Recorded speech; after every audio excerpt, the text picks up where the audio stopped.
And we should be going live here in just a minute. And we should be live now. In theory, anyway. So, how's it going, folks? Saturday Night High. How y'all doing? Great. Great here. Good. Right. Fantastic. We have some returning guests, some new guests. One guest who's trying to get on, and he's having some troubles with his camera, so hopefully he'll get that sorted here shortly. Otherwise, yeah, it is Saturday Night High, my monthly show where I'm bringing a bunch of people. We talk about a bunch of cool stuff. Tonight's topic: grow mediums, synthetics versus organics, and there's no hate. No hate. All methods are awesome. As long as you're growing, you're doing well. And we're going to talk about, well, what each of you do, what you like, how you started, a bunch of different things. Of course, before we get started, want to send a shout out to the Patreons. Every month I like to give away some stuff to the Patrons, and this month is no different.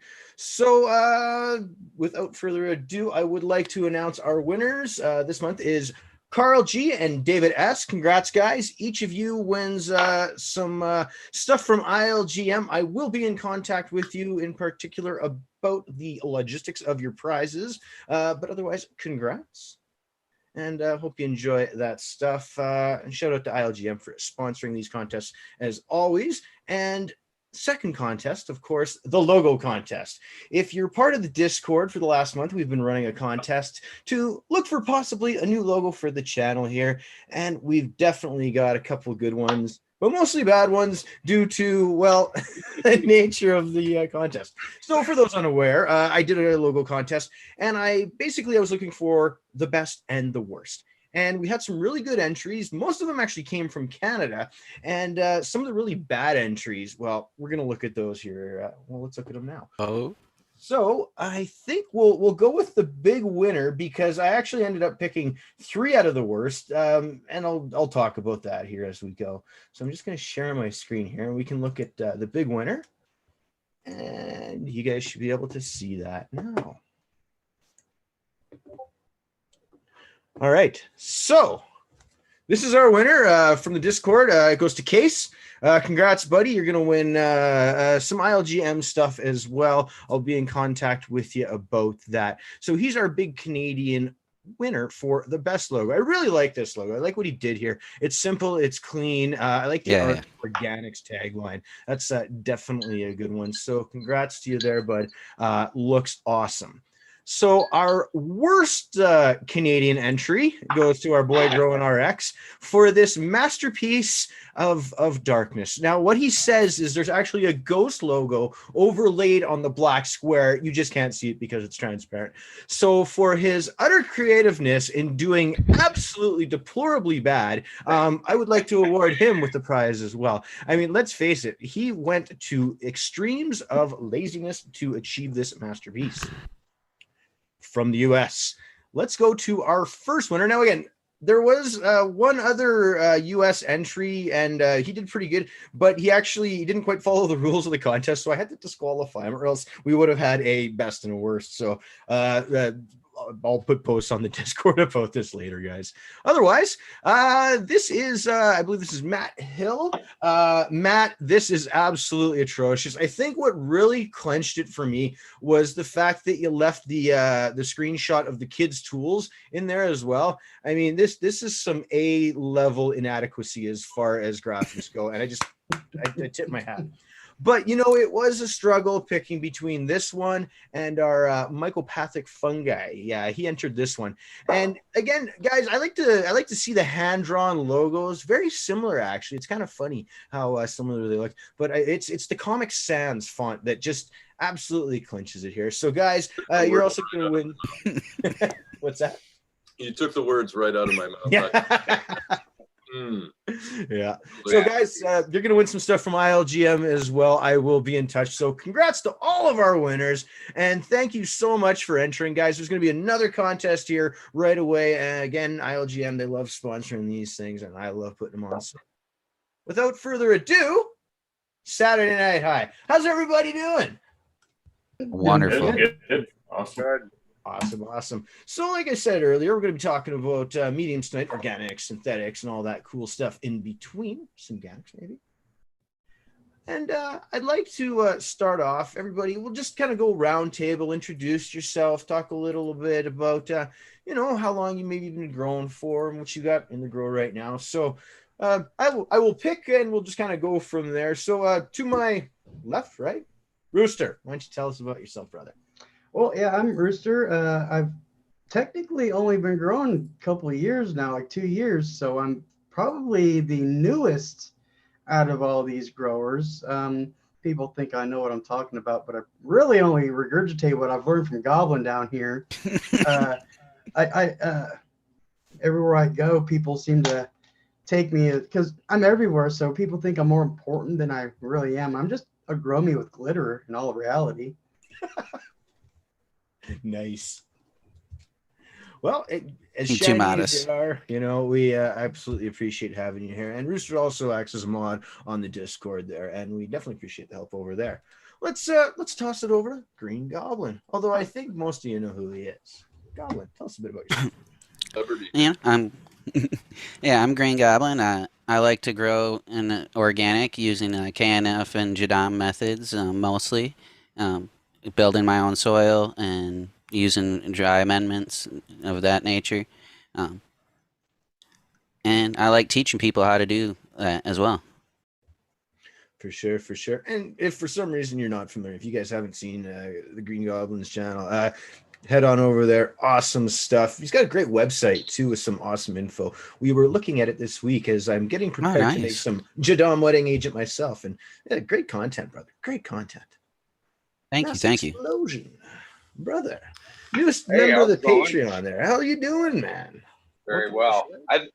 I think I have you beat, Rooster. I only been doing this for about 8 months, and I started with organic, and I didn't no real reason why. I just thought it was pretty cool. I started with Coast to Maine Stonington blend with her Nice. dry amendments, and started learning about teas and microbes and that kind of thing. Just that started around March of last year, around pandemic time. So at first it was a way to kind of keep my mind busy from being laid off, and it just turned into something that every day I'm just so passionate about. Actually, right now I have a tent for organic, and I just started trying some synthetic just because I should probably know how to do that too. So that's what I got going on right now. Right on. And it's good to experiment, to try both ways because, well, I'm a big proponent of organics. There's nothing wrong with synthetics, and you can definitely achieve some fantastic harvests. Yeah, Tim, how you doing, brother? Why don't you tell us a little bit about yourself? All right. Well, without going too long into it, I've been smoking and growing herb for off and on 20 years, starting growing at 18 years old in my parents' attic with an HPS, to growing just on summers outside. And now I live in a flat in an urban environment. And I started growing small scale for the first time, I guess about 2 years ago. So I've done a little bit of everything, large scale indoor, large scale outdoor, small scale both, and everything in between as far as mediums are concerned. I've grown in cocoa, I've done organics, and now I'm doing what I would call kind of synganics or fake ganics, if you want to call it that as well. Yeah. I like that, fake ganics. That's an interesting way to talk about it for sure. Matt Hatter, I don't know that we got video for you, but we can see that you're there. Tell us a little bit about yourself, brother. Yeah. Hey, how's it going, guys? I'm working on this video setup here. I don't know what the hell's happening still. That's okay. We can hear you, so that's the important part. Yeah. So I'm Jeff, Matt Hatter Organics. Grown for about 3 years now, and I grow in organics and autopots. I have a perpetual setup where I have a seedling, a veg tent, and a flowering tent, and pretty much fully automated. Yeah, that's who I am. Right on, right on. And, you know, different ways to grow, different ways to go about it. I myself, like most people, started synthetic and of course go full organics now, no till for the win. But, you know, it's interesting. I think everybody has a different way to approach it, and there's no right way for everybody. And that's why we all grow a little bit differently. We all have different methods. So we all started somewhere. And that's what I wanted to talk about first. Where did you start? Why did you decide that that was going to be the method that you started with? And I guess, how did you end up evolving it to where you are now? Tim, why didn't you start? Oh, there he is. Yeah, I started, like I said, this is going back to the 90s. So I started in, I think it was Miracle Grow soil, to be honest, just in a pot, not knowing anything, not feeding it any newts, and just growing terrible herb. I went from there to growing up north at my cottage, growing fantastic outdoor and thinking I was killing everything. Until I saw a buddy of mine grow in cocoa with synthetic nutrients, and I was floored at what he was pulling out. So I kind of got drawn onto that. And otherwise, organics has really been what I do most of, but outdoor. So organics, as I know it, or what I know of it, is really building soil and composting. And that's actually the first step that I would normally recommend somebody looking into organics is learn about composting. Oh, absolutely.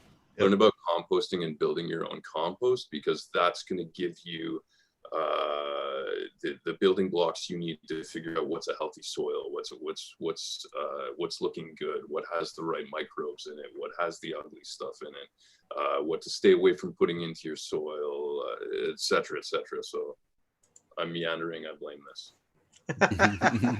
That's fine, man, keep going. No, Yeah. I mean, absolutely. I'm with you on that one, because learning about compost not only teaches you about the microbes and what's good and what's bad, but it also teaches you what you can put as a mulch layer, and trying to be a living mulch are different. And when you understand the carbon to nitrogen ratios of a lot of different materials, it opens up the window to being effective in a lot of other places.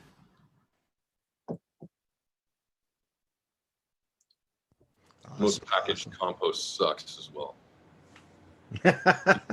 Yeah, well, I mean, that's the thing. Some stuff is definitely better than others, and knowing about your inputs and what you're using, where they're coming from, especially if you're an organic grower, is a must. As a synthetic grower, that can be a little trickier because you're at the mercy of, well, what's going into the bottle. So, Mass Explosion, you just recently started. I mean, you talked a little bit about it. You know, you're about 8 months in your organics. Why though? Did you decide to go organics? Was it just what you thought was most approachable? What worked best for you? Tell us a little bit about that. Oh, you're on mute here. You're on. We got him on mute here. Hold on a second here. All right. Oh, I think I accidentally muted you. Toggle mute. There we go. All right, there I am. There we go. I think from just everything I read, everything I watched, it's just the simplicity of what I thought going into it. Once I started, I noticed I was living in La La Land for a little bit before I started, and you know, a little more figuring stuff out with deficiencies and how things don't work right away. It's kind of like a couple of days, and I know in the beginning, me watering was a real problem, and it's, you know, I was probably flooding them right out, you know, just thinking I wasn't giving them enough, and then watching a couple of things from like Goblin and even from you, Matt, just started getting that on track, and that was good for me too.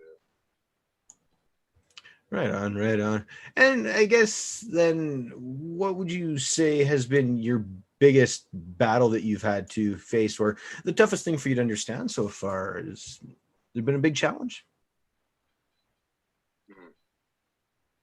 When to give them what? I think right now, just having all the dry amendments, that's half the battle right there. It's knowing when to give it to them. Still trying to understand the MPK. I do understand it, but trying to understand everything else around it too.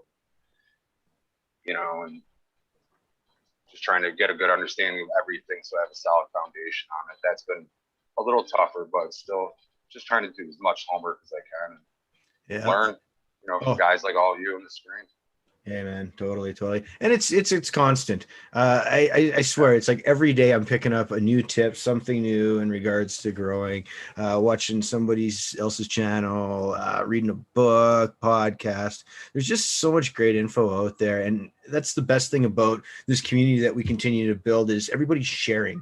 I've said it before. I don't know how people grew, 30, 40 years ago. Well, I mean, we've seen, High Times Award winner 1977. Very poorly. Yes. Yeah. I mean, it's definitely. Just having the accessibility to people now who've been growing for years, being able to ask them questions. And that's been extraordinary. And even you, Matt, I just started using Bukashi about a month ago. I've been having great results with that. Putting it right in the pots. Yeah. Good way to transport the microbes right in there. Absolutely. And good for composting too. Yeah. All right. Well, let's swing on over to Mr. Bionic Rooster. Rooster, why don't you tell us about how you decided to start growing with the method that you're using and how you got to where you are now? Okay, let's start from the beginning. I made every mistake you could make in the beginning. Did it all except for pests. I mean, well, let's start off. I used Pro Mix and tried to treat it like it was just living soil. Yeah, big mistake there. The plants grew. They were almost up there. They were beautiful until I flipped a flower and they showed me how hungry they were, and that's when the problem started. Then I went to deep water culture, and I'm pretty sure everybody's seen my 2x2 plant that I'm kind of proud of that one. It's my record so far here. Got 7 ounces off of that one. Very nice.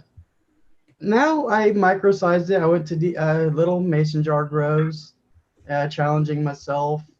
I kill plants on the regular, but my main grow is organic living soil. I'm doing it right now, not just Pro Mix. I'm actually feeding the plants correctly. Awesome. And if you guys haven't seen Rooster's mason jar grows, it's like you're just mean to those plants for a reason, man. I love it. It's just awesome. Just figure it out, take it a step further, and well, fantastic stuff. Mr. Mad Hatter, live on camera, looking good, brother. I'm here. And last minute too. So just the big thanks to Mad Hatter there. Our regular scheduled guest had something else come up and wasn't able to make it. So thanks for jumping in short notice. Definitely appreciate having you here, brother. Oh, no worries. Thanks for having me, man. Why don't you tell us about where you started and how you got to where you are now? Yeah, I mean, if any of you guys have seen our little interview show there, you know what I've been up to. But for you guys that don't know, I started in Pro Mix HP just like pretty much everyone else with synthetic nutrients, and hated the watering and just never could dial it in properly. Always having CalMag issues, just overwatering, everything possible, right? Switched to Fox Farm Ocean Forest there for a bit. Really enjoyed the ease of the organics and the ability just to be able to water it and just leave it alone. It had a little bit of a hydrophobic issue, so I started bottom watering it, and it corrected itself pretty easy, pretty fast. So sorry, my child's screaming in the back. So I switched to organics after that in fabric pots, and really enjoyed it. Just kind of the ease of everything, being able to just give it some compost teas, some top dressing, and just water. That's it. It's pretty easy. No more measuring, no more having to pH my water, having to worry about all that stuff. So, and then I went full super, like an organic super cocoa. So, cocoa, cocoa core, worm castings, living soil, and dry amendments, and all in autopilot system. So it's all automated bottom watering, and have just absolutely been loving it. It's super, super simple. It's super hands off. Like, I don't have to worry about all that stuff anymore. Having to make sure that the watering is, the moisture level is perfect at all times, where it takes care of that itself. So Automation is a beautiful thing, man. yeah, it is. It's it really eases my mind, and it lets me pay attention to what the plants want. If they need more certain organic amendment, or they need a tea and they need a nutrients right now. Yeah, so I've been doing that for probably about a year now, with the autopots and organics. And I'd like to say you just killed it with your most recent harvest, man. If you guys aren't following Mad Hatter's channel there on the YouTube or on the Instagram, he's recently taken down, it was some OG Kush, wasn't it? And then some GDP. Yeah. Just absolutely magnificent looking plants, man. Totally killed it. Loved it. Well done, sir. Yeah, thanks. I just they're just about a week into cure right now, but I did weigh them up before I threw them in the jars, and I got about 1.5 pounds, so pretty close to 1.5 pounds off 4 plants. Can't complain with that sort of harvest, man. Big yield, good buds. Yeah, I'm super stoked about it. Yeah, and trim jail sucks, so we'll just say that. Yeah. All right, let's throw it over to Goblin. Goblin, why don't you tell us about how your journey began and how you got to where you are now? Much like a lot of people on the panel tonight, I started in a pro mix with General Hydroponics, 3-part with a HPS. I got a couple of harvests underneath my belt with that. Didn't do anything spectacular the first time. The second time was better. But then after that, a lot of my buddies around me were already growing organically, and I did a lot more research while I was growing using the synthetics, and I'm like, this kind of fits the way I want to do things a little more than using these bottles. It just fits how I like to live, with just being a little bit more clean. Not that the synthetics can't be clean, but there's a lot of mining that has to go down and different operations to make those synthetic nutrients. That I'd rather be able to, if I can, source the things from around where I live, and use those to grow, just like a lot of people did before we had synthetic nutrients. Yeah, regenerative farming is definitely the way to go. And I think just to touch off the point about mining, and those minerals have to come from somewhere. At the beginning there, I said that, there's no wrong way to grow, and I still think that, but you should consider the environmental impact of what it takes to get where you're going to with your grow stuff, and look to do more natural stuff. And like I say, I'll point you over to Goblin's channel there, where you can learn about Korean natural farming, Jadam, and just being able to source local inputs as close to you as possible and use those for your grow. That being said, let's talk about problems. And, it's interesting, just going back to the comparison between organics and synthetics, the way that we have to deal with deficiencies are very much different. With organics, it's planning. You will start to show a deficiency, and you're going to be in trouble, in the sense that it's going to take at least a week or two to bring that system back up to where the plants are getting what they need, because of just the nature of slow release and dry amendments, and the way that the microbiology has to consume and produce those bioavailable nutrients to the plants. On the flip side, though, with synthetics, it's a little bit different, because you can quite quickly recuperate and recover from an issue, but then at the same time, toxicity and salt buildup and not flushing can cause other problems. So I wanted to talk next about toxicities and deficiencies and how you've dealt with them with your style of grow. So, Marco, mass explosion there. Let's talk to you first, brother. Have you run into anything so far in your short grow career? And if so, how have you dealt with it? You know, my very first grow, I grew 3 Grill Glue autos.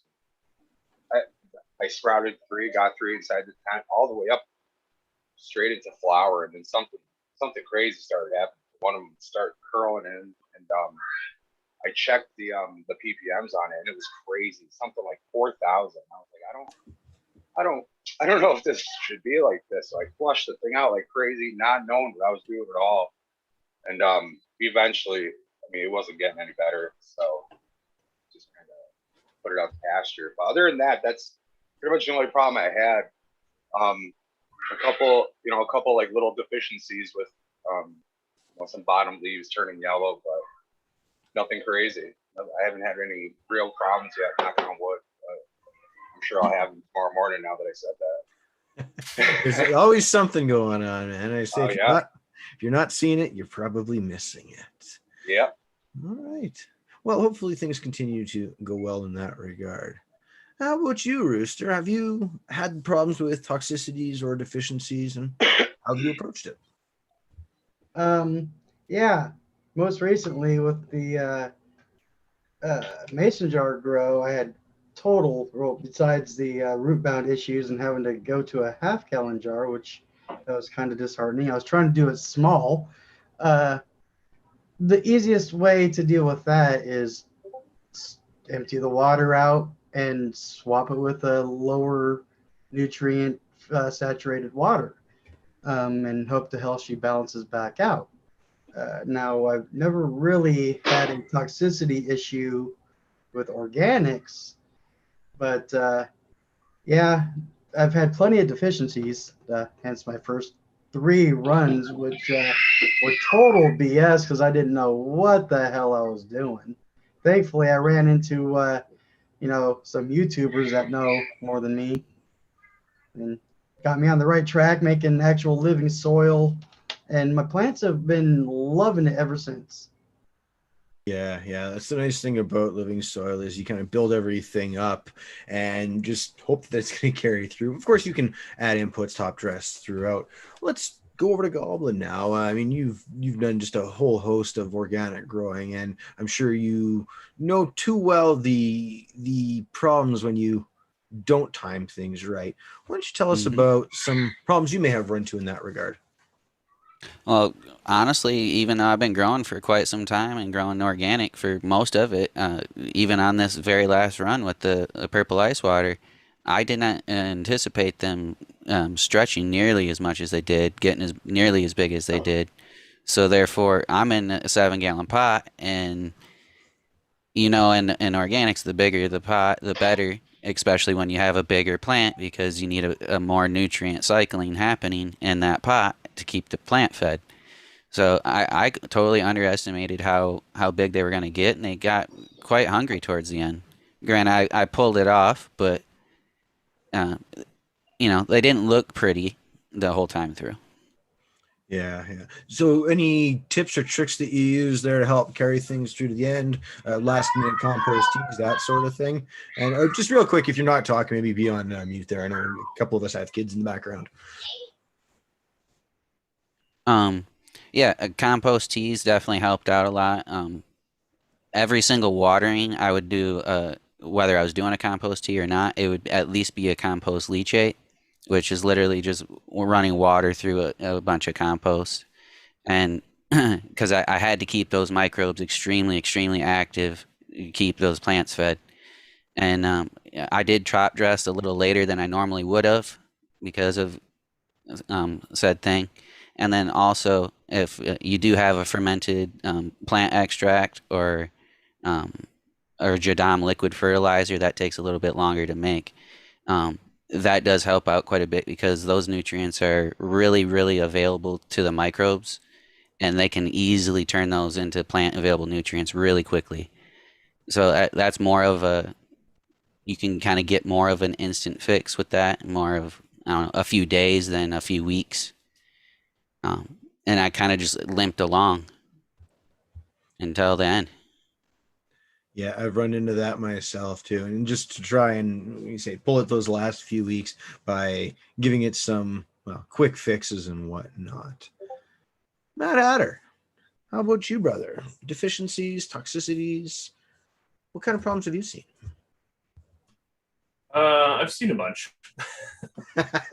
We're gonna be honest here, folks. Yeah. Mostly with the synthetic ProMix stuff that I was, first year and a bit of growing. A lot of CalMag issues.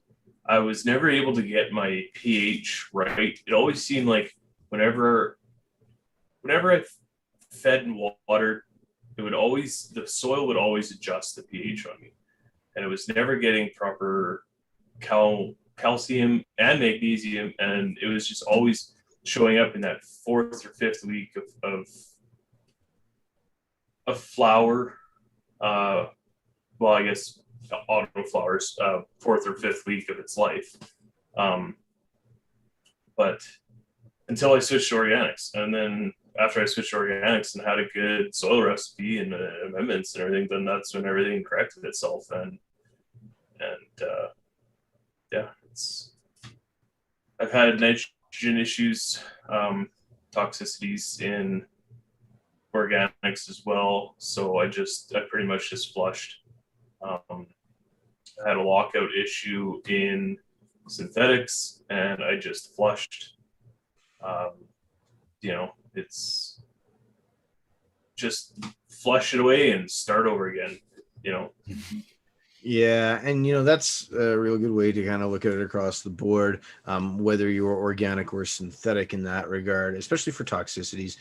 Granted, it's a little bit harder to get a toxicity growing organically, unless you do something like add a whole bunch of sugars to your mix. We were talking this last night on the interactive discussion, where adding too much sugar, be it say molasses or something in that regard, and the microbiology really taking off and consuming a high amount of the nutrients in the soil, and then suddenly your plant's looking burnt. I've recently encountered something just a little bit similar, where I did a feed of some microbiology, and I think I put a little bit too much molasses in, and it went in kind of hot, and they say just a little bit of tip burn. So definitely problems that you can encounter. Last person to talk on this one though, Tim, tell us a little bit about your experiences. Yeah, so the reason I grow synganically is to deal with problems. I like I said, I grow very small scale. I have two by 2 tents, and I have a kitchen nursery slash Clone. cloning station area. So basically a third 2 by 2 area. So really for me, I can't build a big healthy garden bed with as much diverse biology as I would like to have an effective, fully organic run. So what I do is I build a very, very healthy soil, and I use I'm not in any way sponsored, so I'm not even going to plug a company. I use a organic mineral hybrid liquid that I essentially make a tea with to feed that soil. I give it limited sugars in the form that I'm not giving it heavy sugars like molasses. I use maple sugar or maple syrup, instead. And I bump it with molasses when it goes into flower. But I do a lot of very different things than you might do in an organic grow. But what it does offer me is it offers me the flexibility to address problems when you run into them, which you inevitably will. That's something that's as much genetics dependent as anything else. So you're going to notice some genetics are going to be hungry bitches. They're going to eat everything you feed at them. There's going to be some that'll especially want phosphorus more than anything else, and you just, especially in you know, flower. But it's some more than you've ever seen before. Like they just want it more and more and more and more and more. So, or weird things like calcium, Chuck Calmag at it. That type of stuff, yes, you can address it properly with a big healthy bed, with a lot of great inputs and a nice varied ecosystem in that bed.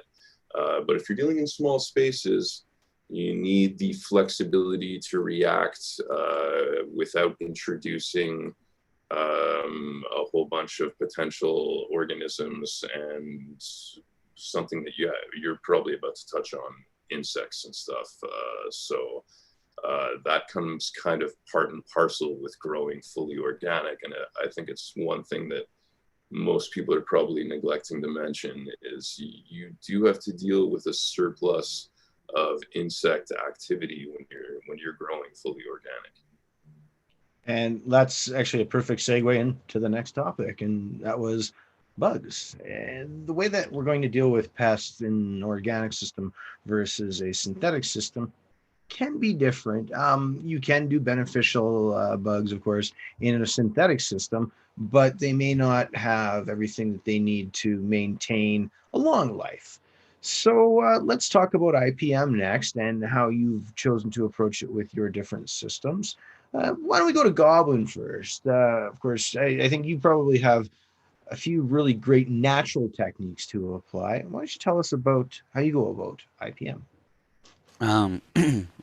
First and foremost, going about IPM, especially growing indoors, even growing organic while you're making your own soil, and you may bring in, beneficial rove beetles and other kind of things that people aren't used to seeing in their gardens because, they're growing synthetic. I use a lot of an essential oil blend and spray along with the Jadam wetting agent, and that just is a natural detractant, and some of the essential oils will, if a bug tends to bite on your plant, it doesn't taste good to them, so they're just like, never mind, I'm not good, And then a big portion of no matter what thing you're spraying for IPM is a wetting agent of some kind. So, in my opinion, using the Jadam wetting agent is just the best way to go because that's the cheapest way you're going to get all this wetting agent. And then on top of whatever you want to use it, whether it be essential oils or like a neem oil or an enzyme, you might buy a boutique enzyme that you might want to use. Whatever you want to use, you're going to want to mix in with that Jadam wetting agent, and you're always going to want to use soft water. Especially when you're spraying for IPM purposes, you're going to want to use soft water. That's going to allow all the things to mix well together and coat the plant evenly without creating big droplets and Absolutely. Protect it from burn. And for those that don't know, soft water would be... I'm learning right now. I was going to say soft water would be something like an RO or distilled water, basically no mineral content to it. Right. What about when you did approach synthetics? Did you have anything for IPM then, or it was more of a still learning phase? That was more of a still learning phase, and luckily I didn't have to think about that because I didn't end up getting bugs in those first few runs. But I did get a good massive bout of spider mites before, and that took me a minute to figure out and get rid of them. Because they're pretty persistent, especially if you have to clean everything, especially indoors. You have to clean everything. Pull out the vacuum, pull out the bleach, pull out the mop, pull out everything, clean everything. Absolutely. Or take my approach and use a steamer. that worked actually particularly well. And that's not a bad idea. Touch back on the whole spider mites thing. Back when I was growing synthetically, I got bugs, spider mites. They took over my grow. They just destroyed my plants. And I think a lot of that had to do with, aside from the fact it was in flower, I didn't notice it. It was just bad on me as a grower, but not having the natural protections built in by an organic system. Like I've got a veg tent now. I noticed a thrip in there the other day, single trip on a leaf. Pulled the leaf, got rid of the thrip. I'm not concerned because I also have rove beetles in there. Came in from outside, I assume, but there's the level of concern that I have over bugs in my space is just, well, as long as I have a healthy population of the beneficials, I shouldn't be too concerned because they do need to eat something. However, that being said, pests are never fun. Mad Hatter, yeah, have you had any run-ins with pests in the different systems that you've used, and how have you approached that? Yeah, I've had a few issues. I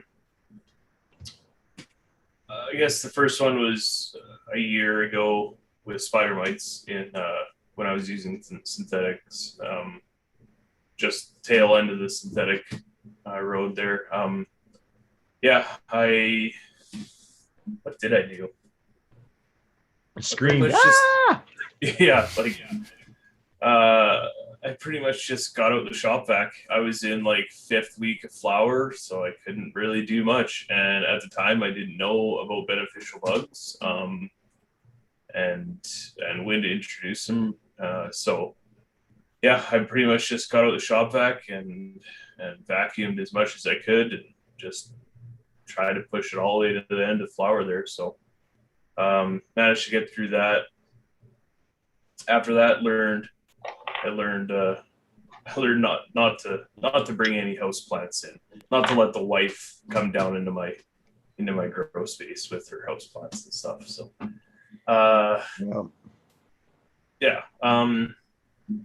what else there? So yeah, after that, I pretty much bleach everything, I clean, I mop, I every time something comes out of the tent, I make sure that the tents are just spotless, and I reset everything. And then just recently, like you said about thrips, it's being super hot, super dry. The thrip population outside this year is absolutely insane. They are on everything out by the backyard. So somehow they worked their way in here, and I found a few on my plants. And my sponsor ended up sending me some essential oil mixture with sesame seed oil, rosemary, cinnamon, clove, peppermint. So I just mixed up a spray bottle of that, started spraying. Luckily, I was only the first week in the flower when I found them. So started spraying, gave them a pretty good dose with that. Seemed to work right away.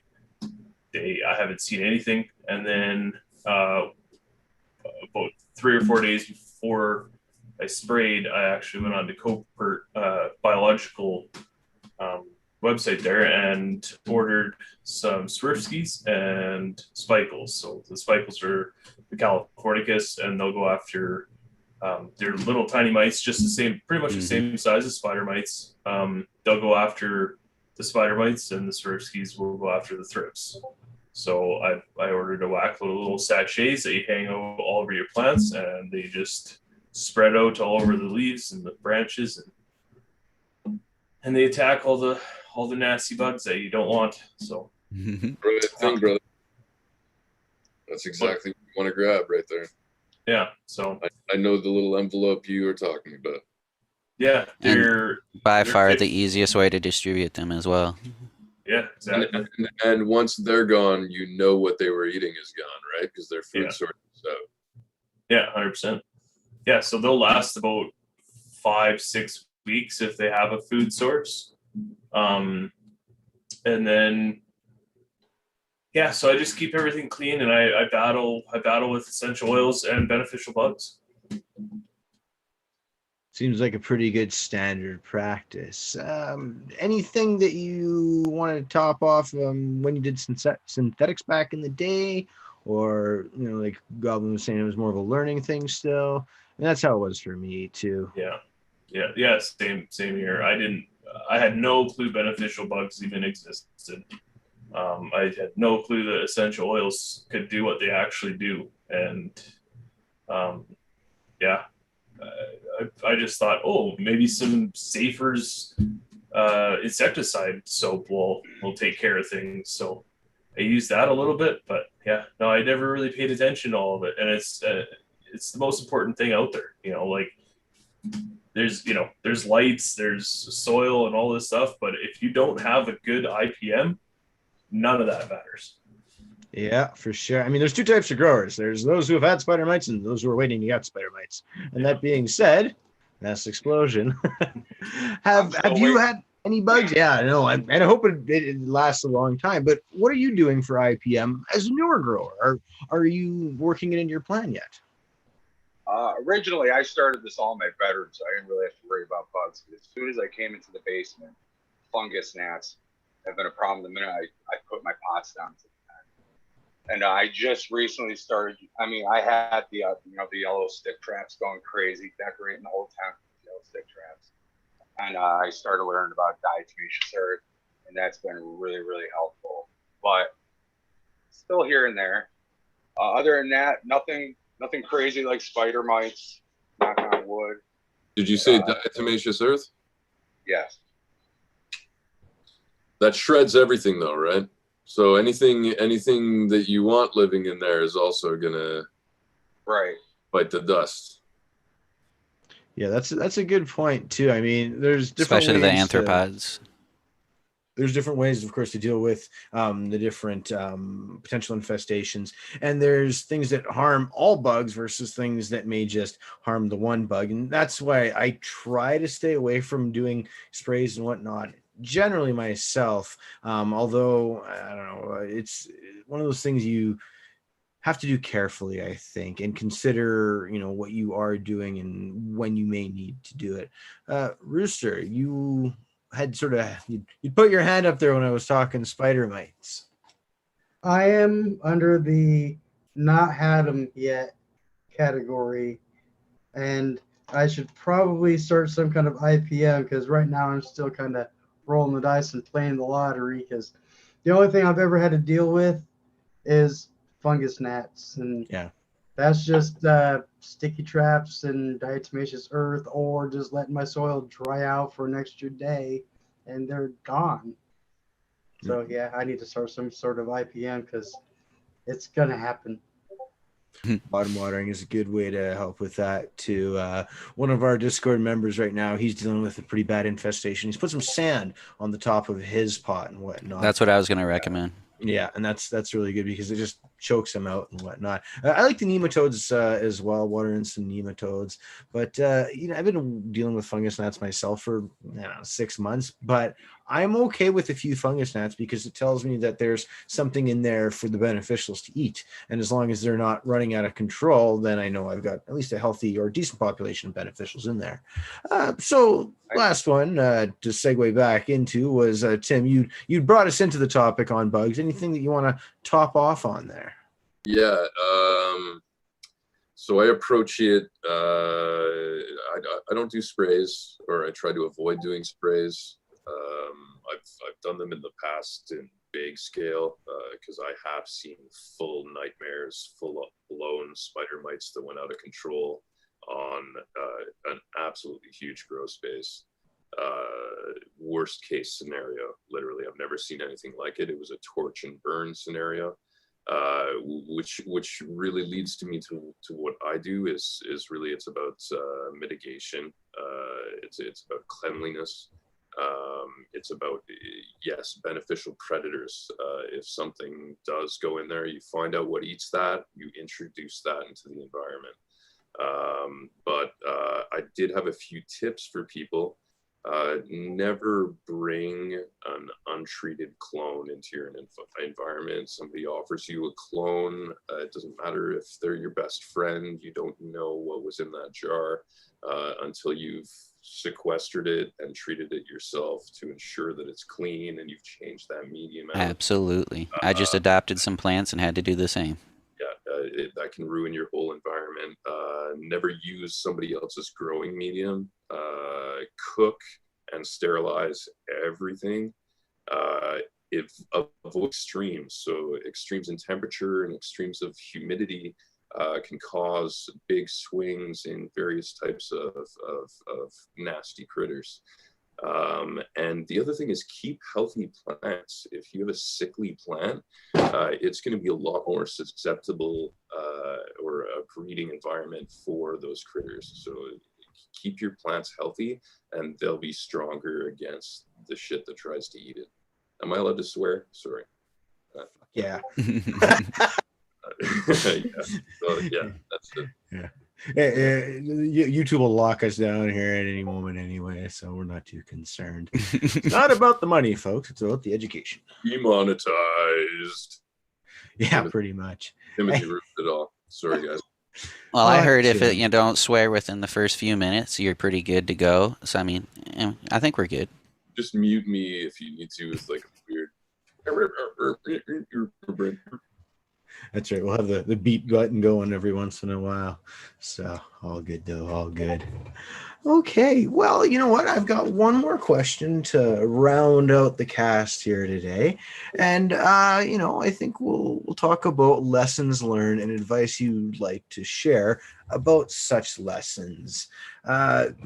Personally myself, I've been talking about this in videos recently, and it comes down to soil pH and understanding how your soil is affected by the inputs that you put into it, and being able to measure your soil pH being, in my opinion, a lot more important than being able to measure your water pH as an organic grower. But knowing your water pH is critical. Always good to keep an eye on that. So lessons learned. Let's start with Mad Hatter. Why don't you tell us about some pain points that you've had growing in different mediums and how you've overcome them?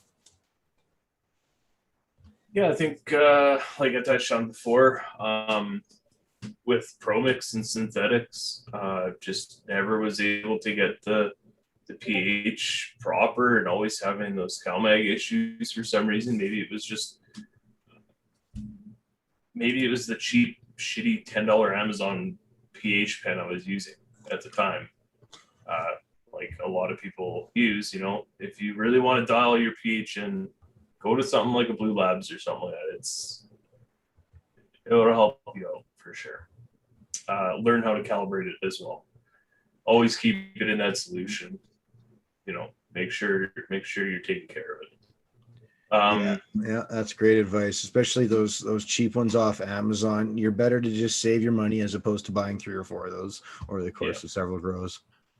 Yeah, Hannah's another good brand I like for Hannah instruments. Yeah, well is one I've heard is a good one. I was lucky enough to get a combo meter passed down to me from my dad from Blue Labs, and it was sitting there deader than a doornail for a couple of years, and fired it up, put new batteries in it, pH'd it, or calibrated it, works perfect.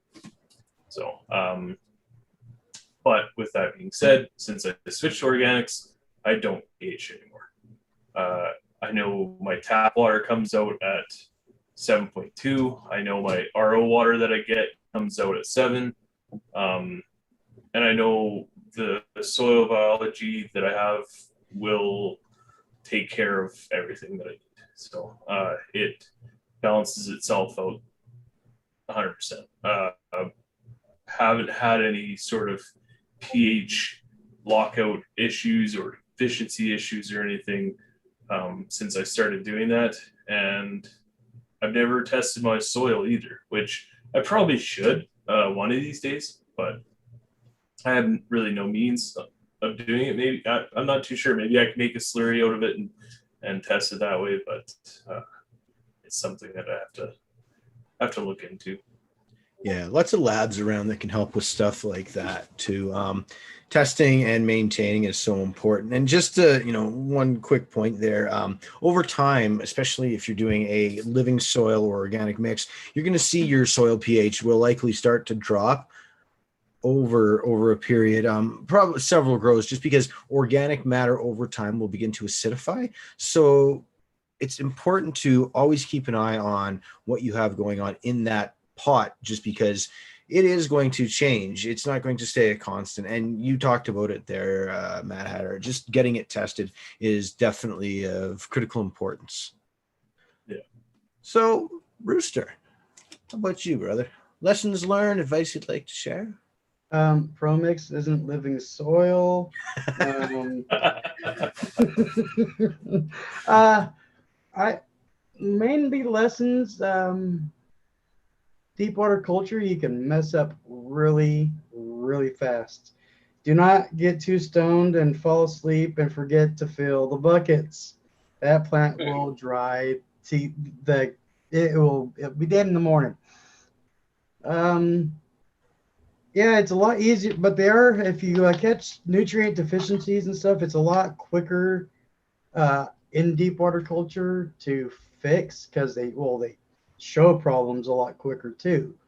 But I do recommend any new grower who's try everything, try every medium, because no one way of growing is better than the other. It's just whatever fits you, your methods, your whole situation, whatever you can do, what works best with you. Because some people like to be a mad scientist and mix those things like Einstein, or other people like to be like Goblin and grow just straight living organic soil. Mix it up, do synganics, see what works best for you. Awesome. That's great advice. Mass Explosion, in your short grow career, have you had any particular challenges that you wanted to talk with and how you overcame them? I know if I had to go back and talk to myself, I would say don't hover over your plants so much, because I feel like in the beginning I was doing more harm to them than I was good by just being bored and being there with them, and just I've never seen marijuana or anything like that grow before, so it was a big deal, and overdoing it and just and fully really not knowing what I'm doing a lot at the beginning. It was just like trying to pack in as much information as I could and trying to go from there. What was the next question? I'm sorry. Oh, just challenges and how you've overcome them. The humidity has definitely been a huge challenge. I'm in the Northeast. The reason I came down to the basement in the first place was because humidity, and then I got down here and it was worse down here than it was in my room. So I loosened up dramatically because of that. And I try not to just let it affect me, and trying to keep a number. This is supposed to be 70. I just whatever it is down here, I just go by that. I try not to get too hung up on it. So it's around like 60, 55, 60. Right. Just don't get hung up on stuff that you can't control. Yeah. You'll drive yourself crazy. And I was going crazy at first.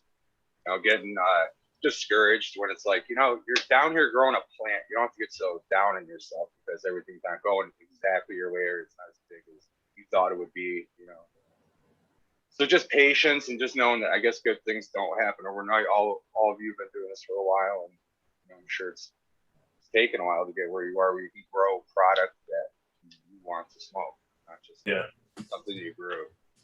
I know my first grow was I don't even want to give it. Success will come with patience and experience. You'll get there. Yeah. I think it took everyone a few years. Sometimes I think the phrase "watching grass grow" didn't come from somebody watching their lawn. Yeah. So I think just slowing down and just realizing nothing good happens right away. Right on. Tim, any final thoughts on lessons learned and challenges that you've overcome? Keep it simple, stupid. The KISS principle is a good one. Stop messing with your plants. Just let them do their thing. They're gonna do it. No, for real though. Lessons learned. Don't overcomplexify the process. It's a simple, natural process that's waiting to happen. Simple rule of thumb: healthy soil is going to equal healthy roots, which is going to equal healthy plants, which is going to equal healthy flowers. So if you Grow get your soil. that equation right, grow your soil. If you get that equation right, you'll be able to figure out the rest. But yeah, for advice for beginners is just keep it simple. Get some good quality soil, put some decent genetics under a decent light with some good airflow, and you'll have a good product. Yeah, that's it. Awesome. Over to you, Goblin. Yeah, I mean, it's really great advice, honestly, because I would give a lot of the same advice, especially when you're growing or in an organic system or in a great soil, like he's saying. Don't hover too much. Don't do too much to it. Don't try to add stuff to it all the time. Less is more when it comes to organics. Less is more. Yeah. Especially when you're using top dress and different amendments and things like that. Less is more. A little bit goes a long way. All right. Did I get everybody on that last question? I feel like, Jeff, did I miss you on that one? No, we're good. No. All right. Oh, it's been a long day, guys. Glad to see I'm not the only one that's a little cloudy. Hey. Yeah. Well, guys, that being said, I think we're at the end of our stream here. Unless anybody had any last thoughts, final words, things that they wanted to say, open it up to the floor. I love you all. Saturday. Love you, man. Come check out all our YouTube channels. Goblin's got an awesome one. He gives wicked tutorials on how to do the K&F stuff, and I've got one that's just weekly updates on the grow, some how-tos. Yeah. Sammy, I may have heard of this guy. Fotosyntech? Photos. I don't know. I don't know. Heard of him. He's I got have a to good look him channel, up. I guess. Surly, bit shifty, if you ask me. All right, guys. Well, it's been a pleasure having everybody on. To the winners that we announced at the top, congrats again. I will be in contact, and we'll be doing this another month out. If you want to get a chance to join us here on Saturday Night High, join in the Discord, join in the Patreon. A great way to do it. I know that we have the Discord link up in the chat there a few times. So if you didn't get a chance to get on there and you do want to, hit me up, fotosyntech1@gmail.com. I will send you an invite. Otherwise, gentlemen, been a pleasure talking growing with you. Good night, everybody. Pleasure as Have a always. good night, guys.